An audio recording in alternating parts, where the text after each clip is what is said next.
ọkọ Àdùnní ń ló ń sọjọ́ ìbí gbogbo aráyé ẹja bá ayọ̀ ká bá a dúpẹ́. ó dáa kórí ó fúnni lọ́kọ rẹ̀. ọkọ tó ṣe é mú yangàn bí ọkọ Àdùnní mo ní irú wọn ò wọ́pọ̀.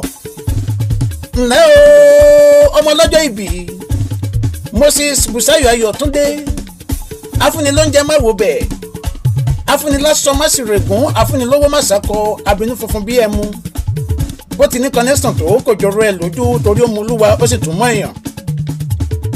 ẹni tó bá dé South Africa kó bèrè ọkọ Àdùnní torí méjì rẹ ò sí ń bí ẹni tó bá fẹ́ bá àjórúkọ gbọ́dọ̀ ṣiṣẹ́ gidi bó ṣe wà bó ṣe towó ọkọ Àdùnní gbajúmọ̀ léèyàn.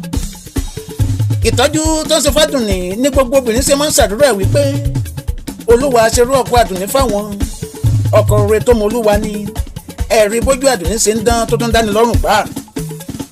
Busayo Ayọ̀túndé mo tún kí ẹ kú ayẹyẹ ọdún kan tó ti ṣègbéyàwó pẹ̀lú Àdùnní kẹ lọ́ra yín gbó kẹ fọwọ́ pawó lókè pẹ̀wó ẹ̀yin méjèèjì ò sì ní sánkú ọ̀yá ẹ̀ máa bá mi sàmì ọ̀rọ̀. Moses Ayọ̀túndé Busayo ọmọ lọ́jọ́ ìbí ó yá jẹ́ǹbẹ́ déjẹ̀bú òde nílé bàbá tó bí ẹ lọ́mọ ọ̀kan pàtàkì nínú ìdílé tó ṣémú yangàn níjẹ̀bú nílé yín torí ẹ lówó lọ́wọ́ ẹ tún lórúkọ rere ẹ kì í rìnrìn ìdọ̀tí ẹ tún gbajúmọ̀ léèyàn.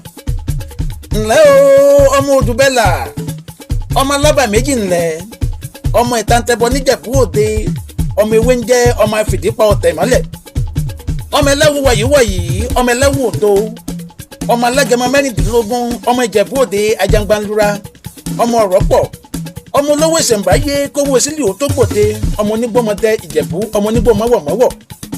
Busayo Ayọ̀túndé bó ti wá sọjọ́ ìbí tòní dandan ni kò tún sẹ̀mí sí kó rọ́dún mọ́dún kó má ṣe sunkún ọmọ kó má ṣe sìnkú ìyàwó kí wọ́n gán má ṣe dẹni àwátì. torí ọdọọdún ni wọ́n rórógbó ọdọọdún ni wọ́n rá òòṣà ọdọọdún ni wọ́n rọ́mọbì lórí àtẹ ọdọọdún ni sápẹ́rúwé ọdọọdún ni ká máa rí ẹ ìyàwó rẹ Àdùnní òun ló pè mí o tó ní bẹ́ẹ̀ dámú sòfáyọ̀.